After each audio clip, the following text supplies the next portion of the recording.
Hey, everybody, how you doing? Well, that's good. Welcome to PHLY Flyers. My name is Bill Matz. I'm your director of fun and games for the afternoon. Joining me today, not only do we have Philadelphia's #1 hockey beat writer, Charlie O'Connor, but we have Broad Street Hockey's own Kelly Hinkle as well. Hanks, I'm sorry you missed Bill and Ted Day yesterday, but welcome back to today's show. I was in the chat. With you in spirit. I really do appreciate that even on the days you can't make the show, you're in the chat entertaining the people. Yeah, if I'm not in a meeting, I'm going to be in the chat. We have a lot to get to today. We'll be joined in just a moment by our foreign correspondent and draft expert. That's what, just draft expert, because I say so.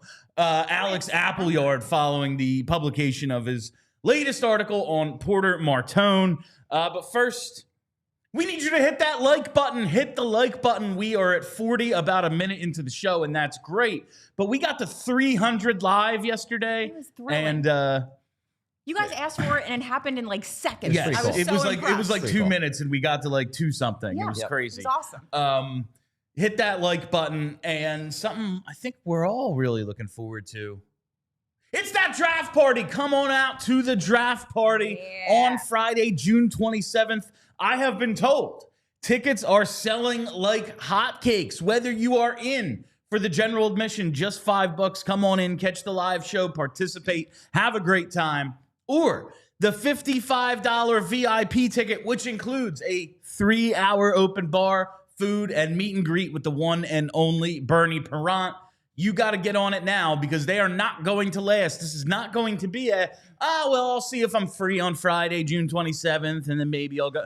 Not going to happen. No. You got to get in on this draft party now. Go to allphly.com, get your tickets. And Kelly, this is our biggest event of the year. This is our favorite thing each and every draft. And this is actually going to be a pretty crazy one with the Flyers picking right away at number 6. Right. And then we got to wait around for a little bit, kill some time, and then maybe 2 more picks. Maybe 2 more. Maybe, hey, you never know. Maybe they trade make a up. trade. Yeah. Maybe they trade up. Maybe Get they into trade that top down. 10 again. So Stuff many possibilities. will happen. It seems as if it's almost a guarantee stuff will happen.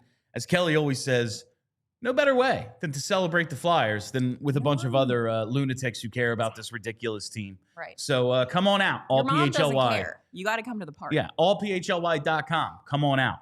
All right, and without now any further ado, we are joined by PHLY's foreign correspondent and draft analyst. It is the one and only Alex Appleyard. What's going on today, Alex? Hey guys, I hope you can hear me. I hope you can hear me okay, and I'm really glad to be joining again. Well, we have you. We can hear you loud and clear. Published, I believe this morning. It was your article on Porter Martone. Did I call him Phil Martone earlier? Or did I say Porter? You said Porter, I believe. Okay. I always want to say Phil, and I don't really know why, but it is Porter Martone. When I draft him, I'm calling him Phil forever. Yeah, Phil Veroni. That's what I'm calling him. That's what it is, yeah. Beautiful. Alec, I just want to lead off because I saw you talking about this on Twitter a few days ago.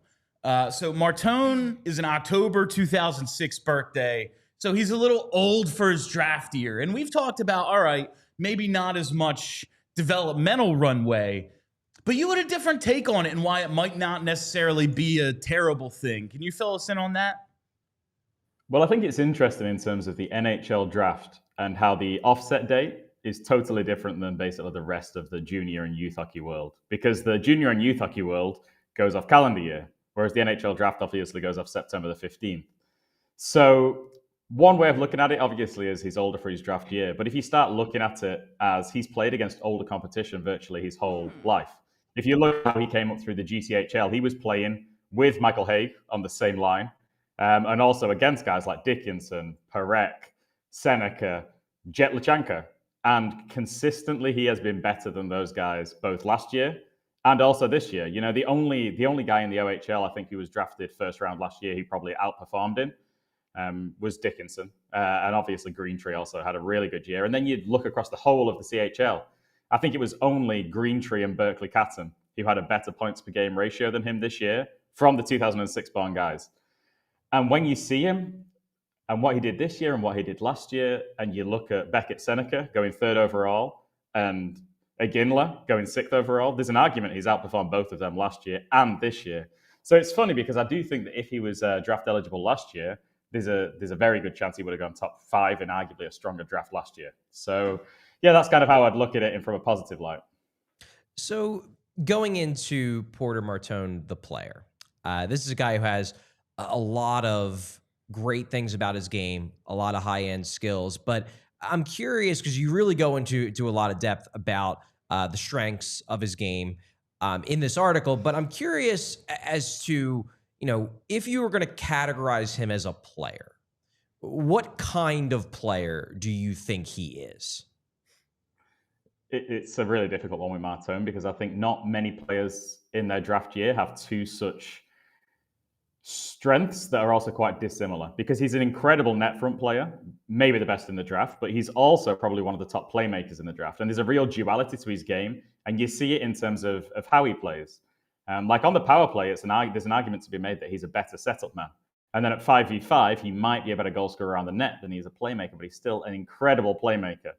So a playmaking power forward is probably the nicest way to frame it, but not many guys really play that style. And I outlined in the article, like the only player who fits that bill in the entire NHL right now in terms of an elite net front goal scorer, who's also a really high-end playmaker, is Matt Tkachuk. That's how rare those kind of players are. That's kind of crazy. Like the one guy, and it's the guy that everybody in the league wants. Like every single team would take a Matt Tkachuk. And that's why the possibility of him being available at 6 is kind of crazy to me. The more I do like research on who could go at the top of this draft, obviously it seems pretty much a foregone conclusion that it's going to be Schaefer and Misa in the top 2.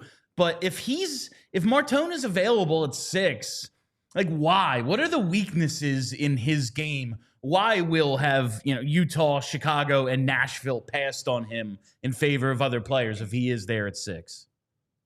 I mean, I think there's a few reasons. Firstly, he's not a center.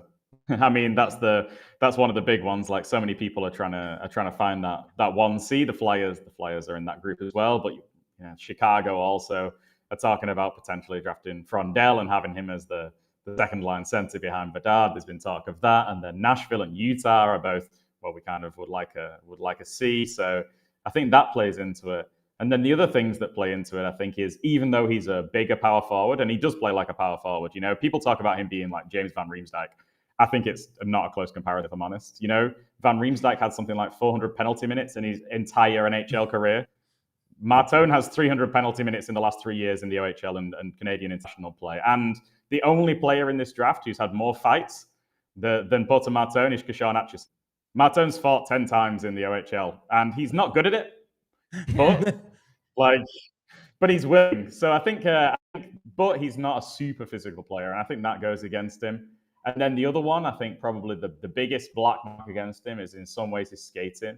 Now, by no means is he an awful skater, but his kind of small area skating and his acceleration especially needs work.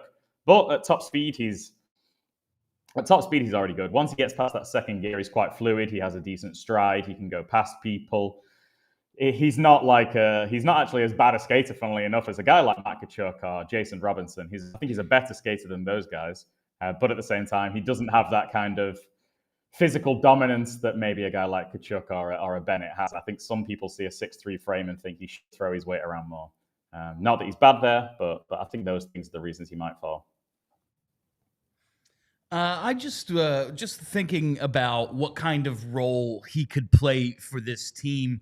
Do you think that he is that Martone is a fitting complement for Matvei Michkov? Because the net front stuff, that's all well and good, but you talk about the playmaking, the positional flexibility where, he lines up on the right, but he drifts a lot to the left. Like, how do you see him complementing Matvei Michkov? Well, I mean, if you're talking power play, I don't think there are many players better in the draft in terms of a compliment for Michkov, because if you mapped over like where he plays on the power play versus where Michkov plays on the power play, they're kind of a perfect fit. Martone plays very much kind of left circle, but very very deep in the left circle, kind of that like Briere Richards role in the old Flyers 3-2 power play setup, because that's how Brampton played their power play all year. Actually, they ran it through Martone, so he was the primary option in the neutral zone. And then he went and set up kind of near the goal line, able to kick out to create high quality passing opportunities, but also then to go to the post to score, jam plays and get tips. So on the power play, it would be certainly like a really good fit because Michkov loves to play on the right half boards and get those passes across, and Martone loves to play on the left near the goal line and go to the net. So that would be a good, a good complementary player for him. And then in terms of 5v5, it's interesting, before the World Championships, I think most people would have said, oh yeah, Martone's a right wing and Flyers, he'd probably slot in on a different line to Michkov. But in the pre-tournament games at the World Championships, Dean Everson, who's obviously Columbus Blue Jackets coach, was Minnesota Wild's coach, was in charge of Canada. And the first thing he did with Martone was switch him over to left wing and put him on a line with Konechny. And it makes sense when you look at how Martone plays. You look at his scoring map at 5v5, you look at his passing map at 5v5, and so many of the plays he makes are on the left side in terms of on the cycle. He goes into the zone on the right and then switches over to the left side. So when he's in the offensive zone, he's kind of playing left wing already. So yeah, I think there's a chance he could switch over to left wing, even though it might damage some of his play in transition and the defensive zone. And so there's a potential there, I think, for him to end up a left wing in the NHL level if you wanted to fit him on a line with a guy like Michkov. Yeah, kind of following up on that, Alex. You mentioned that Martone did get used at left wing in his brief time with Team Canada at Worlds. Has he ever played the left for an extended period of time in juniors before, or was that really the first time? Yeah, I haven't seen many games where he's played there. I mean, he lines up on the right side constantly for Brampton, has done for years. He did so at Sarnia. I believe when he was in the GTHL, he also lined up on the left wing of Hague. So yeah, he's not played much left wing, but in the offensive zone, he is effectively a left wing anyway. He often crisscrosses on his line and ends up on the left side. So in the offensive zone, he can certainly play left wing. It's just a matter of how much would that negatively impact his really strong transition game and his defensive game. All right. Do we have anything else? Because I have a question about Maxim Shabanov. Obviously, Alex doubles as our foreign correspondent, and you've been following the Shabanov story pretty closely. And you ranked him number one as in your international free agent article. What's the latest you've heard as we're all kind of just sitting here waiting for some news after it seemed on Friday, oh, this is imminent. And now, oh, maybe he's waiting till July 1st. Maybe there's other teams in play. What is the latest you've heard on Shabanov? Yeah, there was a statement put out by the head of winners, Alex Chernick, today. He put it out through RG, through Responsible Gambler, where he effectively said that, yeah, talking to teams is not the same as effectively having a commitment with them. And that Shabanov's been speaking to several teams. There were a small number of teams at the start. That's opened up to more teams. And then basically they'll filter down towards, July 1st and how things fall with free agency, what happens with coaching changes on some teams, etc., to see where the best fit is for him. Because obviously they know he's going to be on a 1-year ELC. And quite frankly, if you're the agent of that player, you want to do the best job for him in terms of a high-scoring role where he's going to get a big second contract with that team or with another team. So, yeah, it seems like Flyers potentially are in on him, but they're one of several teams. And the two other teams that seem to have been mentioned really heavily are Pittsburgh and Vegas as well. So, and alongside a few other teams, I think also have interest. So, fingers crossed that they can get Shabanov, but it seems like there's quite a hot competition for him because, yeah, he is the number one European UFA this summer. Yeah, I guess, following up on that, when we're talking about him, the big concern about his game translating is obviously his size. He's 5'8". He's not a big guy, even just in terms of weight. You're very high on him. Why do you think that he has the, obviously nothing's certain in hockey. You don't know until you see a guy at a certain level, but why are you optimistic that he could translate his game well to the NHL level? I mean, firstly, I think he's a lot. I think the 157-pound listing, he's probably a good 5 years old now. My guess is he's more up in the 170s, 180s, which does help. But also, for a smaller guy, he plays with like a real pace and intensity. He's not scared of going to the net, When you think about how Shabanov plays, he likes going to the danger areas. He likes going to the net. He's pretty solid on the boards. He uses leverage well.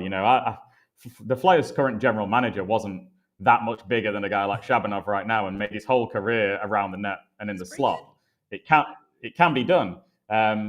Now, is it a dead cert? No. There's a chance he comes over, struggles in a middle six role, and goes back after a year. But I do think there's a legitimate chance, given the pace he plays at, the areas on ice he goes to, the skill set. He's a really good skater as well, not just fast, but shifty. He's got a good shot, and he's a really impressive playmaker.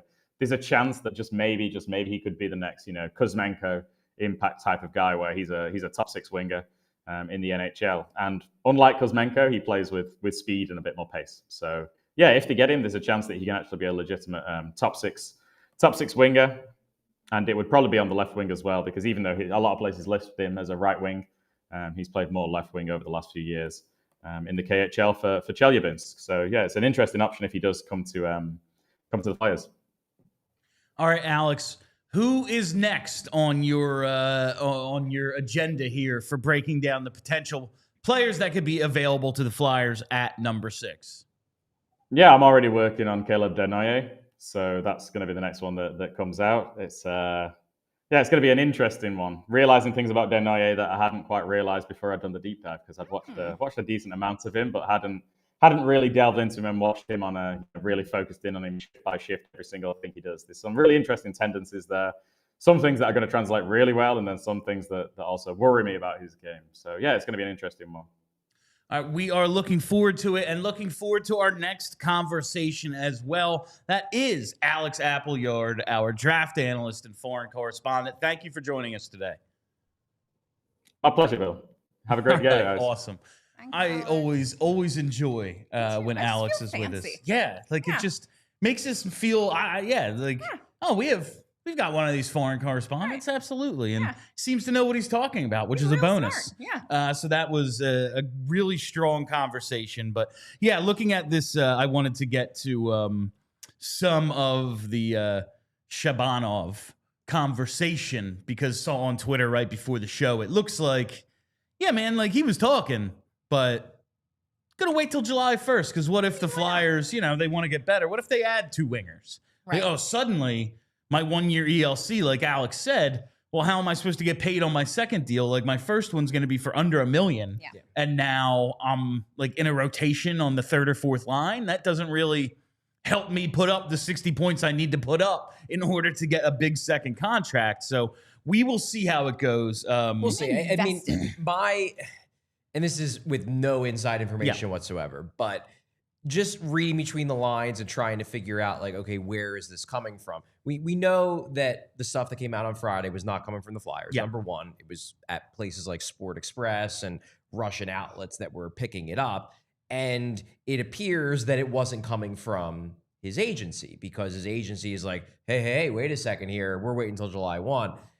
I wonder if this is a case of the player talking to friends and being like, yeah, I'm probably going to Philly. And then the agency jumps in and is like, hey, don't give away your leverage here. Let's wait a little bit. Down, bud. You want to play with Sidney Crosby? Yeah, maybe don't rush into this decision, bud. While their power play was a joke last year, you got to believe they get that figured out. Sidney Crosby's out there. We got a guy. Yeah. But yes, we have Matvei Michkov. Vegas, obviously, for tax reasons, a very... God, not again. You're here today, so I have to hit on it. Does Edmonton have low taxes? Because they've been here twice too. Are the taxes low in Edmonton? No, they have Connor McDavid. All right, so it's always something. Yes, always something that you can't replicate in Philadelphia is the reason that we're never going to be good. Right. There's ways to do it. It's just if Matvei Michkov's a top 10 player, it's doable. You can't say it's not a part of it when these things keep happening. Because there are other reasons why those teams are good. But it helps. There are they make good signings, and then other teams make bad signings and bad trades, and those teams aren't good. And the team that's making very good choices because they have a very good general manager, they're better because they have better players. It's just not dudes being like, I would like to make $2 million more, so I'm going to Florida. Does it factor? I'm sure it factors, but it's not the reason why Florida is good. I think the reason. It is a reason. If Florida was not well run, it would not matter that they have. I mean, Nashville. They are in a low tax or no tax environment, whatever you want to call it. Which we saw for the first 20 years of their existence. And also, there 100% is an element here of sour grapes from the teams in different tax environments, especially when who can't figure it out. when one of those teams is the center of the hockey world in Toronto. It is funny that the Leafs are the complaining team when Yes. it's like, people choose you all the time because it's like playing for the Yankees. Like they want to wear that logo. Yep. You're not the team that should be complaining. Like there are teams that should complain, maybe. They're not one. They're not one. Yeah, you guys have your own. Yes. You guys have your own inherent advantage because Yes. you're Toronto and people want to go home to play for Toronto. One thing I did find funny yesterday, though, when Gary Bettman, and I'm generally speaking like not a Gary Bettman fan, but when Bettman came on the pregame show to rip Biz a new one, That was good. the best. Like the ripping of Biz, whatever, you know. Funny. Paul Bissonnette is partially doing shtick when he's doing his thing, and everybody knows He's it. a Leafs fan. Exactly, like that's the game. But what I found very funny was the Vancouver Canucks catching a stray. that was when good. when rough. Gary Bettman, the commissioner of the league, is just like, well, you know, players go for a lot of reasons, like really good practice facilities, and the collective gasp in the entire city of Vancouver when they're watching that, like, had to have been the best, because that's just so funny. Like, Vancouver is just catching stray after stray after stray during this offseason. It's very funny. Spend some money, stupid. Yeah, I mean, that's the, like, do things better. Yeah, sorry. There is absolutely, maybe, and like Winnipeg, this is overblown a little, but like maybe Winnipeg has an excuse. The Canadian markets have absolutely no reason not to have the best of everything. Sure don't. Sure. Like it's like, you know what? The Jacksonville Jaguars probably have a great practice facility. You know, like you can do it if you just decide to. Yep. Right. Like, oh, Vancouver real estate's real expensive. Am I to believe Toronto real estate is not expensive? Right. Also, you have $1 billion. I don't want to hear about it from you. Just buy a block in the city of Vancouver and tear everything down and build a practice. Buy an abandoned building do what you and want. turn it into a practice facility. Nothing's stopping you. It happens all the time You around just the don't world. want to. All right, Look before at we issue Carolina too. before Knock we it go off. any further with today's show, let's take our first commercial break. Gotta lead it off with our friends at Ashley Furniture, because the low prices are blooming at Ashley, so you need to spring into savings now and save up to 50% off living rooms, bedrooms, and dining rooms, and have it all delivered for free. Plus, get long-term, no-interest financing, and you always save on top brand mattresses and get that free delivery setup and removal with Ashley. So don't wait. You need to spring in the savings now at Ashley, South Jersey, and Philadelphia. Financing with approved credit, minimum purchase required. Some exclusions may apply. See store for complete details. Hurry to Ashley or visit ashleyfurniture.com for more. And now I got to tell you about Bet365, because it's never ordinary at Bet365. I want to have a little conversation in a minute about the Stanley Cup Final and who could potentially win that Conn Smythe Trophy, because right now at Bet365, you can get Sam Bennett at plus 175 to win the Conn Smythe. Connor McDavid there at plus 240. Could he go back-to-back, even in a losing effort, perhaps? Or Brad Marchand at 4-1. Kind of interested in that Marchand at 4-1. But whatever it is, you need to place your bets at Bet365, whether it's futures or anything else, game to game, whatever it is. Bet365 is my sports book of choice, because it's never ordinary at Bet365. So check out Bet365 now as I scroll to the call to action, because we have breaking news from Bet365. New customers now get $150 in bonus bets when you bet just $5, win or lose. All you have to do is sign up, use the code PHLY365, deposit $10 and place a bet for $5 to get $150 in bonus bets, whether your initial bet wins or loses. Bonus bets can be used on the spread, totals, player props, futures, or more. Whatever the moment, it's never ordinary at Bet365. Must be 21 or older and physically located in PA. If you or someone you know has a gambling problem and wants help, call 1-800-GAMBLER. The more I want to get on to Porter Martone before we move on a little bit. Yeah, I'd like to talk some Porter Martone. Follow up on Alex's interview. Absolutely. The more I read about Martone, the more highlights I watch, whatever it is, I feel like of all the dudes who may be there at 6, he has the least chance. It doesn't, because this goes back to what I said in the immediate aftermath of the lottery when I basically talked about Porter Martone as great player. Can't imagine he's there at 6. The reason is because he's a big, and as Alex said, he's not maybe Sam Bennett, Matthew Tkachuk physical, but he fights. He gets to the dirty areas. He'll be willing to battle in the corners. He's not soft.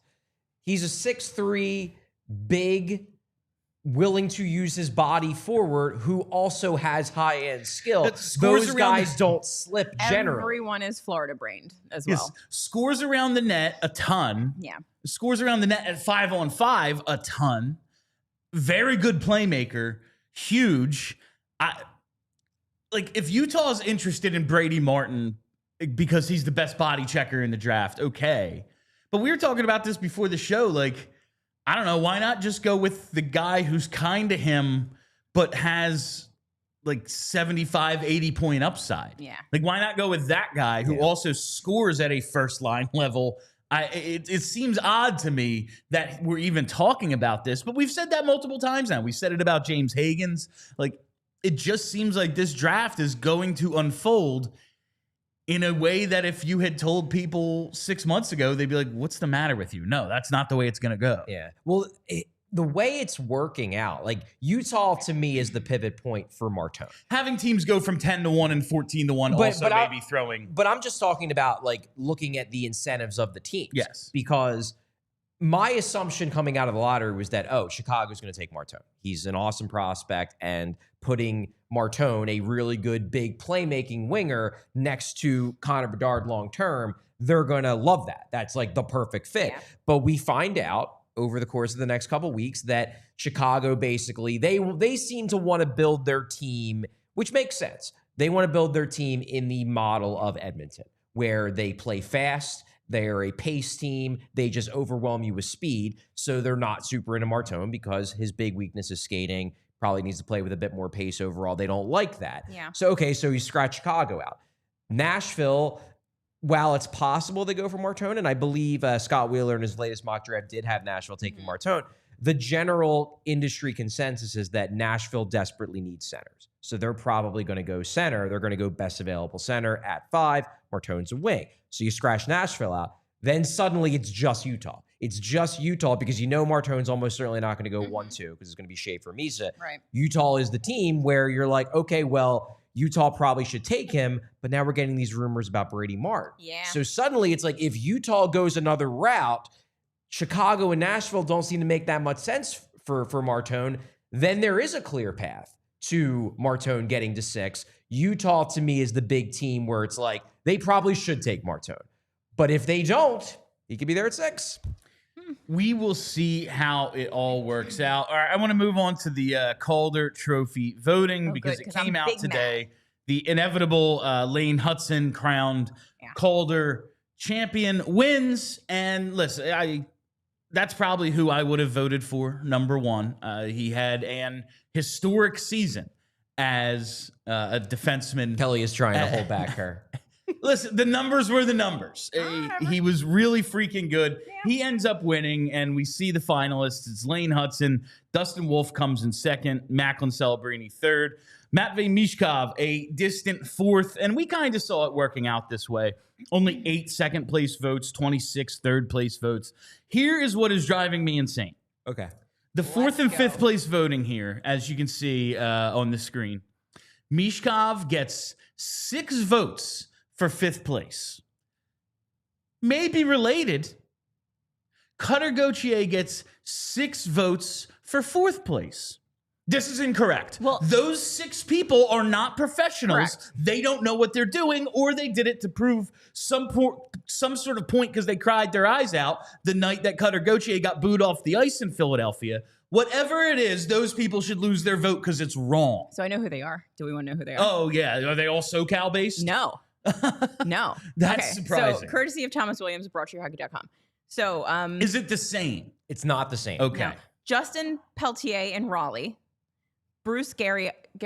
Is that how you say his name? I don't know how to pronounce his name. Bruce in Ottawa. Bruce. Josh Yohe in Pittsburgh.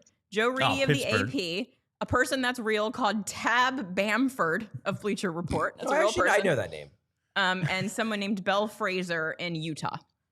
Yeah, all those people, you're incorrect. Like, I realize that this is a subjective thing. There should be some but public there shaming. is absolutely nothing that Cutter Gauthier did other than get embarrassed publicly better than Matvei Michkov. Like, that's it. Other than get called out by a 5'8" guy, I'll fight you right now, and get scared away by him. There's nothing that he did better than Matvei Michkov. No. It's incorrect. You voted wrong. Congratulations. You made a fool of yourself. That's all I really had to say about it. It's very interesting because, like, okay, it's very hard for me to take my fan hat off, as we all know. If I try to remove it from my skull, if I'm just looking at numbers, how are you voting Matvei Michkov 5th? Like, Yeah, I agree with based that. on what metric? Let all rookies in goal scoring, right. 4 guys were better. Yeah, I don't.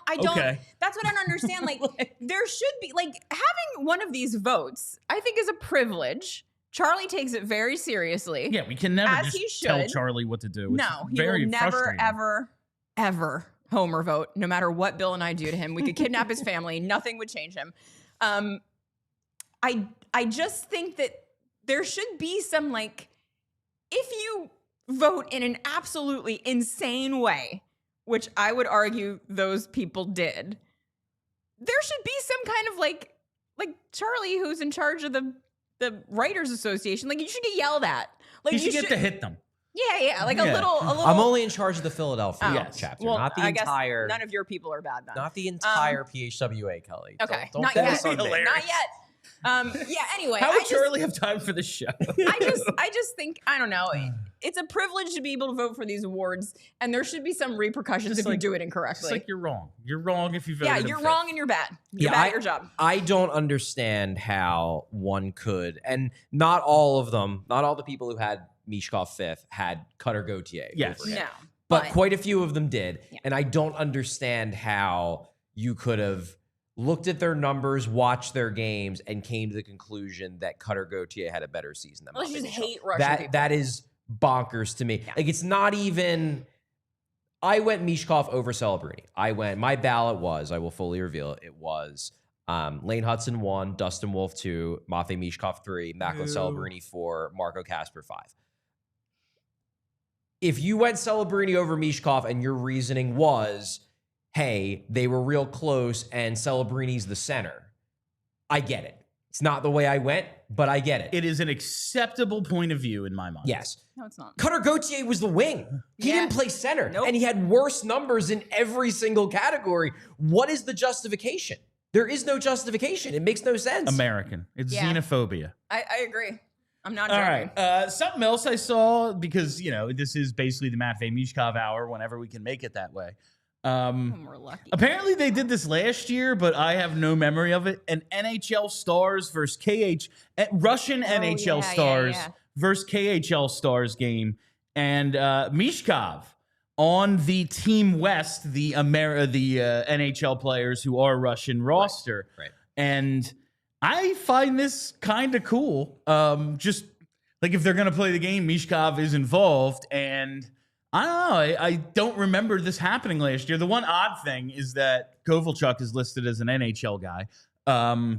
This is kind That is of funny. How does anyone remember this happening last year? No. First of all, It is a thing, I believe. I don't think Michkov was in it with the KHL people, but I do think this is not like a new thing. I vaguely remember this being a thing last year. maybe it just didn't involve any flyers. So Some I of have the no names, memory though, of it. that popped up for the KHL team are very interesting to me. We've got Radulov, who's still playing. We have Shipachev. Remember him, the Vegas guy? Yeah. Yes. We have Kravtsov, who the Rangers prospect who went back over to Russia. Just some names where I'm like, oh, I forgot about that Remembering dude. some dudes. Yeah, remembering Yeah. some dudes. Is that Ilya Nabokov? Where? Second line from the bottom. Well, I mean Ilya Nabokov, isn't he the goalie prospect? Because that Evgeny it's not. Nabokov. Oh, okay. no, it's you're not the thinking same of- guy. That's right. Okay, I was Okay, like, I wait, was no, with you. I was with you. no, Okay. he's No, we 52 got years there. I old. believe, How does he okay. play? I believe Ilya Nabokov is a goalie prospect. Okay. Yes, he was taken. This is what I thought because he's the guy who just signed his ELC with Colorado. He was taken last year in the second round, but then they're going to load him back to the KHL this season. He was interesting because he was older.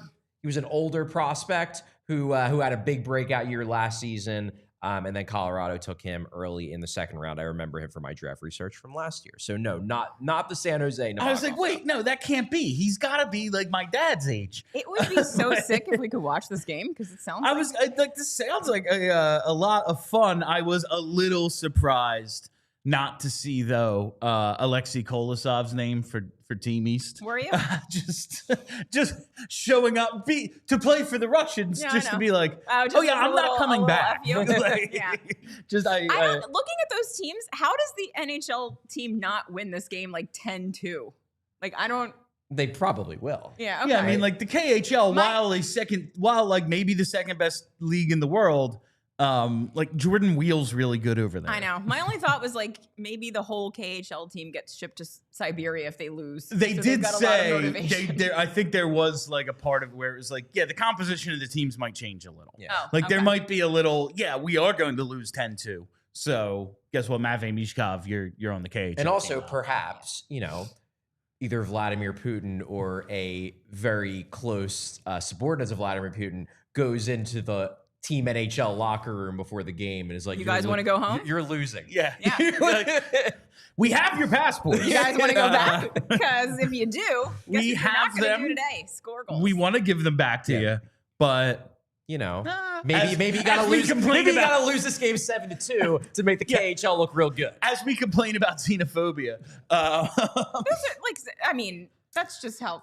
things go. I mean, we're yeah, not I mean, making there things is up. I mean, come they on. did take Ivan Fedotov and put put him him on on a a boat. battleship. Yeah. Like, Well, it there happened. are the games like the pro games when Yeah. like once a year Putin will like strap the skates on and play and he scores 10 goals That's did I ever tell you because like obviously he's the best hockey player in Russia, Obviously. right? Obviously. I don't in know the if I ever world, said Charles. this. Otherwise, why would he score that many goals? Yeah. Putin, exactly. when you see the It's not because everyone's terrified. when you of him. see the highlights of Putin playing, there used to be this guy. He would play the like the open hockey at Hollydale, like the late night games. We called him Turtle Man because he was like 150 years old and he looked like a turtle in his equipment.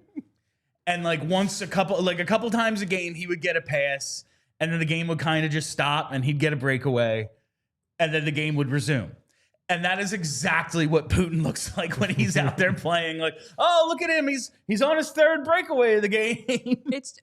Could you please write the movie? It's just another thing that is just like, how is your life a real thing? I don't understand. So I want to jump around and do a couple things. We have some like leftover mailbag questions from last week I want to get to, but I saw, I believe over on the Hockey News, it was a John Bailey article talking about the 2-year anniversary of the Provorov trade. Yeah, I think it was an early June trade. I think it was June 7th. So we're a couple days late, but I wanted to talk about just Danny's moves since then, and he's made some good ones, absolutely. Getting first-round picks at the last couple of deadlines for players who are support players at best. Like, the good trades.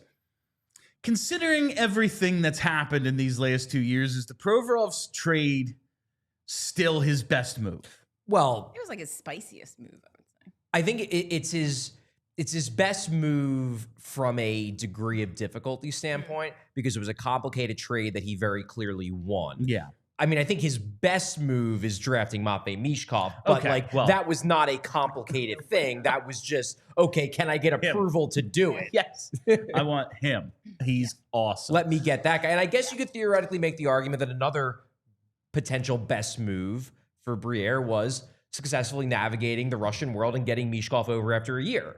But if we're talking about definitely best trade and perhaps best acquisition. Yeah. I think because, I mean, looking back at that trade, you get a first round pick for Provorov, you get Sean Walker, who was essentially a cap dump, and who you then turn into another first round pick. Helge Grans is looking decent. Like, he might make the team out of camp this year. Yeah. So you're getting pieces back in this deal that are quite impressive. And the fact that it was a 3-team deal too, Mm-hmm. that's not an easy deal to pull off. Right. That was the moment because one of my big critiques of Chuck Fletcher beyond the You're reading my mind. beyond Charles. just the His perception of what the team was. pick better players, Yeah. make better decisions. No was creativity. The lack of creativity. Yes. It was the lack of creativity of like, well, we have a problem. We're going to get this guy and we're just going to throw whatever we need at this guy. The 3-team deal and getting the first-round pick for Provorov, if you remember, was coming off a really bad year. Yes, really bad. He was coming off a year where he did not play well in his role, and he was involved in the Pride Night stuff. So there was some controversy around him as well. To get a first-round pick back for him, and then also functionally get a second first-round pick because you were able to turn Sean Walker into another one, that is creativity. And that is finding a way to get what your asking price was, even if you have to go about it in a slightly unorthodox way. That was very impressive to me. And it showed me right off the jump that, you know, maybe this guy, and by this guy, I mean Danny Briere, has the ability to be an above average and maybe even better NHL general manager. Yeah, it really set the tone for the Briere era. Like, obviously, he still now needs to like live up to the expectations that we have built up, you know, from that kind of base. But it did exactly like right off the jump. I'm like, okay, cool. He's going to do stuff. And so you get like half a season's worth of really good production out of Sean Walker, turn him into a first, another first. You got that second from Columbus. Right. You did get the extra second, yeah. Helge Grans, and listen, Cal Peterson, who was here. Yeah, he was here. Oh, God. Listen, the contract is expired. We don't for have to him. worry about it. It had no long-term implications for this team. Okay, so here's did not matter. Here's a question though. And you might know this because you're looking at an article.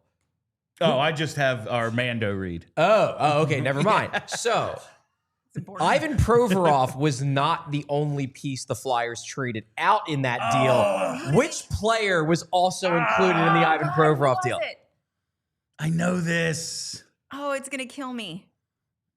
What's What's his name? I God, do it. Who was it, Charlie? Hayden Hodgson. Oh, Hayden Hodgson. Ian LaPerriere's favorite player. One of those. It was one Flyers of those like legend, Hayden Hodgson. Hayden Hodgson, like that group of guys Yes. that all like gotta. Yes, Hayden Hodgson. Okay, that's like the who went out with Giroux. It's like Bunneman and Connor was Bunneman. Was One it other guy.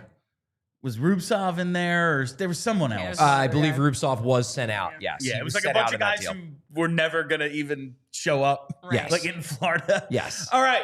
Before we go any further with today's show, we need to take another quick commercial break. Did you know that 12 hours after a shower, the average man's Grundle odor level is a 5 out of 10? Oh, no. Well, with our friends at Mando, you can lower that 5 to a 0 out of 10 because Mando is a men's full body deodorant that has been clinically proven to control odor better than a shower with soap alone because it was created by a doctor who saw firsthand how normal BO was being mistreated, and it is safe to use anywhere on your body. And you could choose from a variety of scents like bourbon leather, clover woods, Mount Fuji, or Pro Sport. So whether it's your pits or your balls or thigh folds or belly buttons, butt cracks or feet, whatever it is, you got to go with Mando because Mando is, it's just a tremendous product that you can use after or in lieu of a shower. You know, I'm always talking about no shower happy hour, but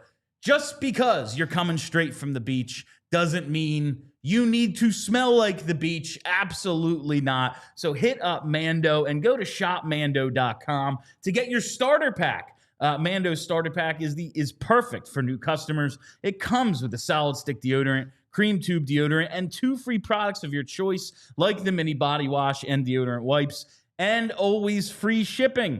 And as a special offer for listeners, new customers get $5 off a starter pack with our exclusive code. That equates to over 40% off your starter pack. All you have to do is use code PHLY at shopmando.com. That's code PHLY at shopmando.com. And please support our show and tell them we sent you. Smell fresher, stay drier, and boost your confidence from head to toe with Mando. It's so fun. All right. And now something else I can't say. Oh no! If you're looking for the most affordable 7-passenger SUV in America, Cherry Hill Mitsubishi.com has you covered with the 2025 Mitsubishi Outlander, and they're celebrating Memorial Day savings all month long on their massive selection of budget-friendly and gas-sipping Mitsubishis.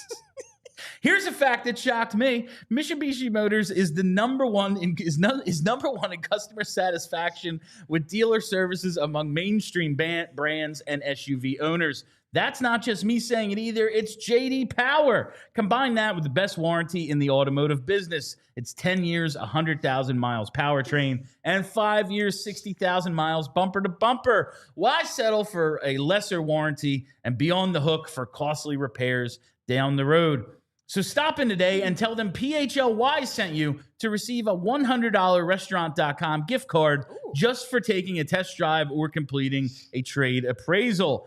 I know why people buy Mitsubishis elsewhere. I just don't know why. Drive home in your new Mitsubishi today. Just minutes from all bridges, or available online 24/7 at cherryhillmitsubishi.com. This is the greatest thing ever. I don't understand it. What am I saying wrong? That's how you say it. It's so good. It's so good. Okay. All right. I will bail you out of this, Bill, because actually, I went back through to the Ivan Provorov trade, and I even forgot this. There was actually a third player that the Flyers traded away in the Ivan Provorov deal, in addition to Ivan Provorov and Hayden Hodgson. I had totally forgotten this guy existed. Oh no. Anybody have any idea? No. He was a waiver claim that the Flyers picked up and then re-signed. Oh wait, what was that guy's name? No, I'm thinking of the guy that quit and went back to. Oh, no. Not that guy. Who was it? Kevin Connaughton. Kevin Connaughton. Yep. He went I do remember seeing that name. Yep. He got sent to Columbus in the deal. Yeah. Anyway, the way I say Mitsubishi is the way it's pronounced in the Eminem classic One Shot, Two Shot. That's all that matters. Sure. Okay, William. What do we have? 15 minutes left. Yeah, we got time. Just want to talk about the Cup Final real quick. Another a blowout last night, but that game was rough. Another real entertaining game, just for different reasons. I just want to know, could Brad Marchand win the Conn Smythe? We were talking about a pre-show. I thought he had a solid chance. I think it's going to be Bennett if Florida wins. Which, like, what if he keeps scoring, though? Yes, Florida is up 2-1. Doesn't mean the series is over. Like, they're up 3-0 last year and it went 7. Yeah, it went 7. So even though it seems like Florida's going to roll because they won Game 3 in pretty embarrassing fashion, it's just one win. Yes. Like 6-1, 1-0, it's still just one win in a series. So series is far from over. That said, man, Florida looked good, and man, Edmonton looked bad. Yeah, it's like this is how Edmonton looked in the beginning of the series last year, and the fact that it's happening in a different order, it's like, oh, well, Florida's taking control rather than, oh, they're just ahead, and oh, look at Edmonton now coming back. Maybe they have the momentum. The thing I'll say is Edmonton has now been here before. Do you think, unless he has like a hat trick in every game and they still somehow lose, can McDavid win it in a losing effort back-to-back years? God. I think there's no chance. I don't think so. If that happens, he might like walk into the sea. I don't know if he could handle that. Or he'll sign with the Flyers. He's going to do. He's doing that anyway. You know the final scene of Succession when Kendall Roy is just like staring out, like thinking about jumping. Yes, that is going to be Connor McDavid. That's where you will find him post game. So that poor man. So this might be reductive, and it's a thing I've done before. But I kind of feel like it's just goalies. Like, I feel like this series is just like Bob makes stops when he has to make stops. Stuart Skinner, especially last night, was not making the stops he needed to make. And it's like, it doesn't really matter what Connor McDavid does if Stuart Skinner's going to let in goals like he did last night. Yeah, like he can't score 6 points a game. That's not a thing that's actually possible. So, like, what? There were a couple short side goals. Yeah, it was not a great performance. And when your backup plan is Cal Pickard, not great. Well, that was like on 32 Thoughts this morning. They're like, "Well, what do you do? Do you go back to Pickard? Do you leave Skinner in there?" And Elliott's like, "Yeah, I'd stick with Skinner, like because he has had it's not as if he's been all bad these playoffs. Yeah. He's No, had he his ups hasn't. and downs. And when the other, it's like, I don't know. Yeah, let's put our hopes and dreams on winning Pickard. 3 before they win 2 with Cal Pickard in net. Like, probably not. No. And also, This is their biggest issue. Yeah. Other than getting the extension signed with McDavid, it's like, you can't keep doing this. but also, they got to get a goal. goalies are weird Yeah. because if you like think back to last, he could throw a shutout. think back to last year in the Cup Final, where beginning of the series it was is Sergei Bobrovsky having the greatest playoffs ever, Yeah. and then he like collapsed for a couple games and looked awful. So goalies are strange. It is, Maybe yeah. I guess you just have to keep rolling with the goalie Yeah, I who you're think- confident is better and hope that he remembers how to goalie. Yes. All right, let's get to some of these leftover mailbag questions Go. before we hit super chats. Actually, how many super chats do we have, Brent? All right, so let's hit a couple of these, and then we can move on. This is something you and I talked about, Charlie, but I wanted to get Kelly's take on it because I don't think she was here when we talked about it. Okay. First one here from Faux Hexy. With Jonathan Taves eyeing a return to the NHL, does it make sense for the Flyers to kick the tires? Now, this comment says he's younger than Tavares. He is not. And probably more reasonable cap-wise. That's probably true. That is probably true. But Tavares will be 35 in September. Taves just turned 37 at the end of April. So maybe less miles on him because he's been off out, for a few yeah. years. Also, he's played 200 Cup playoff Right, games. yeah. So Fair. that takes years off your life. What would you think, Kelly, if they were to think about maybe going after John Taves? I mean, if you could do like a 2-year, very low cap hit, if you want to come back to the NHL, this is what you're going to get kind of a thing with him. I wouldn't hate it. He's definitely a good hockey player. And if we're not going to get a center in some other fashion this offseason, then having someone like Taves to play in between our talented young wingers so that they can actually develop wouldn't be a bad thing. But you can't do any kind of term or any kind of money. I guess I'm just skeptical that he's still good. He's probably not as good as he used to be, obviously. He but hasn't played for 2 years. Yeah. And he had, so his final season before he stepped away from the game for a couple of years, he had 31 points in 53 games. It's not bad. And then the year before that, he had 37 points in 71. So he was kind of settling into being half a point per game guy. And now he's been away for 2 years. If he comes back and he's half a point per game guy, he's basically Sean Couturier, right? Yeah. I guess And now we have 2 years of him not playing. If he's 70% of that, then he's what? Older Ryan Poehling? I guess it's okay, so obviously I would prefer they get a better center to play on the team this offseason. However, if they determine this offseason, okay, we're not going to find the dude that we want this offseason, we're going to kick it down to next offseason or during the season, making a hockey trade, whatever.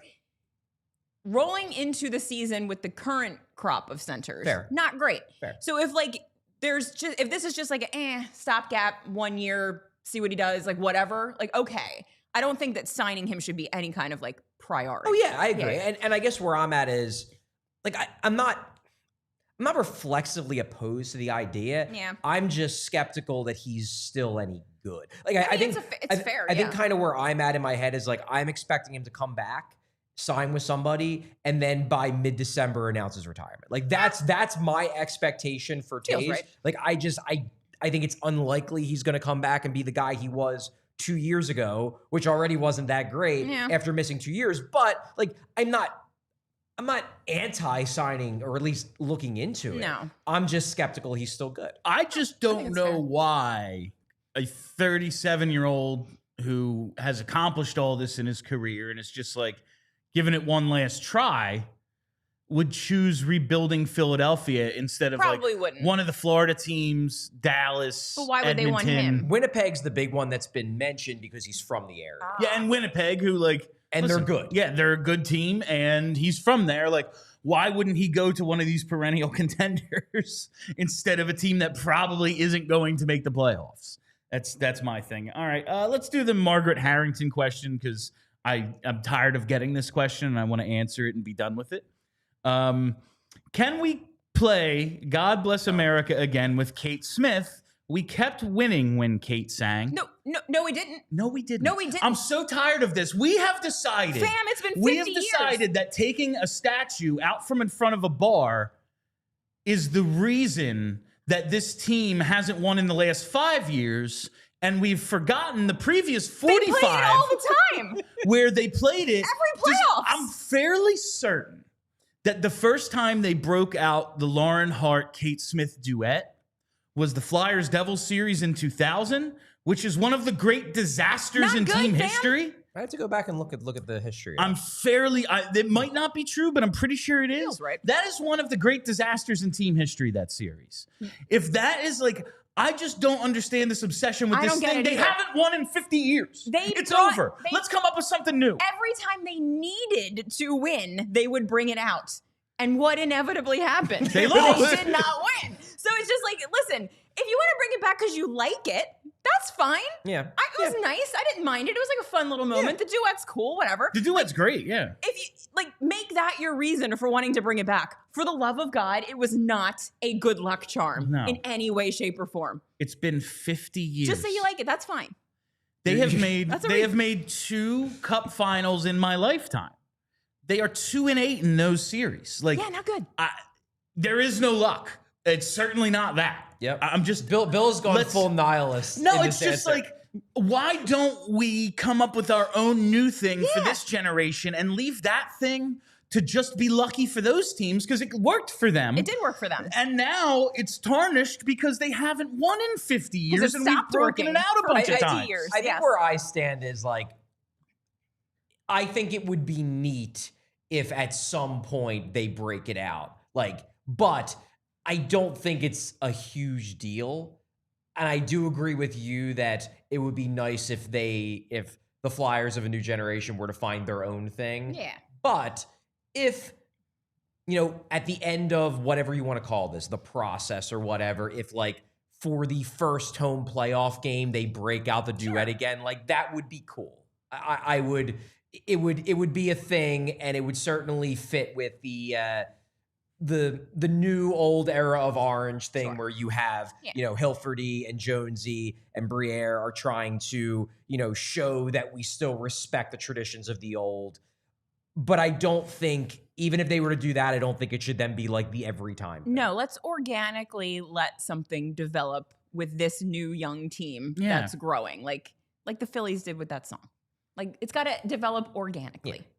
That's the Bring back Knock Knock. These things have to Knock Knock. they used that in response to because people didn't like at that time the anthem anymore. So Ed Snyder's like, okay, how can we freshen up this idea? Oh, instead of the national anthem, because people aren't into it, because this is like, post Vietnam, it's post Nixon, and it's like, yeah, there's not a ton of patriotism. How can we change things up? Oh, this thing's cool. Let's try this instead. And people got into it. And then also the team was real good. Real good. So people, it all worked People together. associate Like- things like Yeah. if a team does something different and then the team is good, you associate the different thing Yeah. with your happy feelings about the team being good.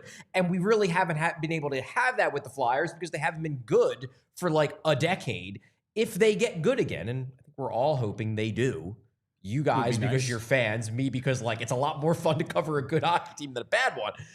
Hopefully, as Kelly put it with like the Phillies, you have things like the dancing on my own for the Flyers, and people associate that with the good new Flyers team. You don't always have to be pulling from the past to appeal to people who are older. You can appeal to people who are younger too. Let's face it.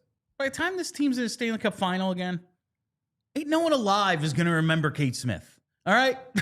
I don't like that. That's all I'm saying. I mean, I'm hoping that they get to the Cup final in the I'm hoping relatively near future. I'm That would be hoping cool. to. I just am not all that optimistic. All right, before we get to Super Chats, I got to tell you about our Stanley Cup Puck Knower bonus. That's right. It's our ball knower sweepstakes that we've been doing here. I'm changing it to puck because, this is a hockey show. If you think you know puck, we've got another puck knower bonus I'd like to tell you about. It's for each game of the Stanley Cup Final, and all you have to do is pick the winner of the game. Now, here's the thing. There is no Stanley Cup game until Thursday, so you have a couple of days to hit this contest. But you, if you pick correctly, can win a gift card to PHLY, to the PHLY merch store if you pick correctly. Here's how it works. First, you click the link in the description of this show, and make your pick. Just choose between the Oilers and Panthers. Who wins Game 4 of the Stanley Cup Final? If you pick correctly, then you get a gift card to the merch store for the amount that you placed previously in the ALLCITY merch store. That's right. You must click the link in the chat or in the show notes to qualify for the gift card. So again, for all puck knowers, make sure you make the pick, then place an order for at least $25. And if you pick correctly, you're going to get a gift card from us for the same amount as your order. So it's basically a BOGO deal. That is the puck knower bonus from PHLY, and all on-sale items are eligible for this promotion as well, as long as the total value of the order is $25 or more. All right, that is the ball knower bonus. And now I got to tell you about Fanatics Fan Fest. That's right. This summer, the ultimate fan experience is coming to New York City. It is Fanatics Fan Fest, and it's taking over the Javits Center June 20th through 22nd. You nailed that one. Is it Javits? Yeah, it's in Brooklyn. Hell yeah. Get ready for I can say that, but not Mitsubishi. Get ready for 3 days of nonstop sports culture and collectibles with your favorite athletes, creators, and celebs like Philly's own Cooper DeJean, Brian Dawkins, Nick Foles, AI, Pete Davidson, Dawn Staley. They're all under one roof. Is Pete Davidson from Philly? No, he's from New York. Anyway, snap a selfie with legends, grab exclusive merch, dive into fantasy drafts, card drops, sneaker heat, and live podcast from the biggest names in the game, from the NFL to NBA, Major League Baseball to wrestling. Fanatics Fan Fest is where fans become a part of the story. Tickets are going fast. Don't miss your shot to be part of history. It's Fanatics Fan Fest NYC, sports, culture, collectibles, all in one place. Get your tickets now at fanaticsfanfest.com. All right, let's hit those super chats as we are in overtime. I missed it. Head to allphly.com for more of the show. All right, super chats from Jason F. If he is not signed by July 1st and someone puts in an offer sheet for Cam York, at what term, annual salary / years of the Flyers say no thanks and accept the draft capital? Well, let me go through and check what the offer sheet compensation I just can't is. imagine. So the offer sheet compensation, if the AAV, because anything below 2.3, there's no way that York is going to. If it's from 2.3 to 4.6, it's a second round pick. If this is the AAV of the deal that York would sign. If it is 4.6 to 7.0, it would be a first round pick and a third round pick. If it is over 7.0 to 9.3, first, second, third. And then if it is over 9.3 to 11.7, two firsts, a second, and a third. I would have to guess that York would either be getting, because he would have to be offered something that he'd actually want to sign. Right. Yeah. So it would have to be something relatively lucrative. I would guess it would either be in that 4.6 to 7 range. That would be a first and a third. Or if someone wants to get really ambitious, that's 7 to 9.3, which would be a first, second, and a third. Yeah, I'm not going over 4.5. I'm taking the picks. I know the Flyers may feel differently, but for me personally, I'm not giving him why? Especially in what world is he worth more than $4.5 million? I'm assuming that this offer sheet would also come with term. You would assume, so, right? I don't know. If I'm him, I would want one of the shorter term ones. I would think. Like, if I'm going to, I'm in my prime, I'm breaking out, I'm going to take the 4.5, 5 or whatever, and then get the 8 or more in my next contract because I feel that strongly about myself. And that's what the guys in St. Louis did, right? Those are like 2-year deals. Yeah, right? short. Mm-hmm. Yeah. I think that would make the most sense for him. Like, $5 million for 2 years and then get way more than that if I'm what I think I am. I would take the first round pick. So going to Evolving Hockey, their projections for his contract. So this is based on comps and based on their model. They have him projected to get, and presumably from the Flyers, but it's as an RFA, a 3-year deal worth a little over $5 million AAV. That is the projected contract for Cam York. Now it goes up. The AAV goes up as the term goes up. If you were to get 5 years, it would be something they projected to be something like 5.7, 6 years, 6.5. So pretty much everything is in that 4.6 to 7.0 range, which would be a first and a third. You would take that. I'm not going over 5 at all. Okay. Yeah, but you're very much not high on York. I don't believe he's him. fine. Yeah, that's He's the thing. just fine. I just think I'm he's not fine. making a major commitment to him. I think he's okay. I think Yeah, he's a that's the thing. decent second pair defenseman. Like if the Flyers wanted to give him 5 for 2 years, all right, that's fine with me. And if we end up paying him more because he ends up being really good, okay, solve that problem later. I'm just not convinced. I'm not convinced on Cam York. Yeah, he's fine. I All don't right. wanna give him a whole I bunch know of money. Charlie feels differently. Yes. But I'm just not making you a would major match? commitment to him. I would seriously think about it. Yeah. Because, yeah, I mean, a first-round pick and a third-round pick for Cam York is decent value. That said, I think he's a quality top 4 defenseman, so I probably would match. Yeah. Okay. All right. From Mellerman 4. When you guys review tape on these prospects, how/where are you getting said tape? Surely more comprehensive than YouTube. Mellerman, you'd be surprised how comprehensive the tape is on YouTube. I mean, the go-to thing for me during my research was the every shift videos. Yeah. Which, yes, if you're getting into like 3rd, 4th, 5th, 6th round pick prospects, it's not there. But there are multiple shifts, every shift videos. Like I'm talking like somewhere between 2 and 5 for basically everybody that's projected to be in the top 30. Even going as far down as like top 40, top 50. And functionally, you're just watching an entire game the guy played, just with all the fat cut out. You're not having to watch the shifts that he wasn't on the ice for. So honestly, yeah. I mean, I watched some of like the World Juniors. So you watch guys like Victor Eklund and guys like James Hagens. They played World Juniors. I wasn't able to watch any of the under 18s, but that was available. So some people could have watched it. I didn't, but that was streaming on websites if you wanted to watch it after the season was done. But Mellerman, honestly, like there's a lot of tape on YouTube, a lot of tape and a lot of good tape. What a time to be alive. Yeah, I'm doing player name, scouting report, and the first 3 or 4 that are under 20 minutes. That's what I'm doing. There you go. So I need someone to tell me what I'm looking at because I zone out if I'm just watching. Fair. All right.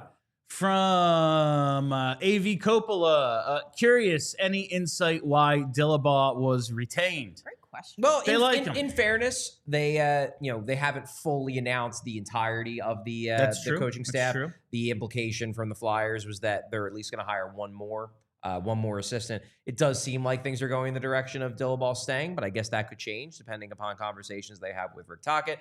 But Bill, you kind of nailed it. They like him. They think he's good. They like him. Yeah, he did a good job with really good goalies. So, yeah, he gets to stay. They like him and they think he's good. Simple as that. All right. From Brandon X.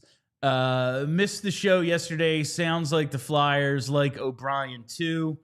Danny knows he's the pick at 6. Thanks for the show, guys. Well, they took him out to dinner. Yeah, I think But there he seems wasn't the to only be guy. a growing O'Brien contingent.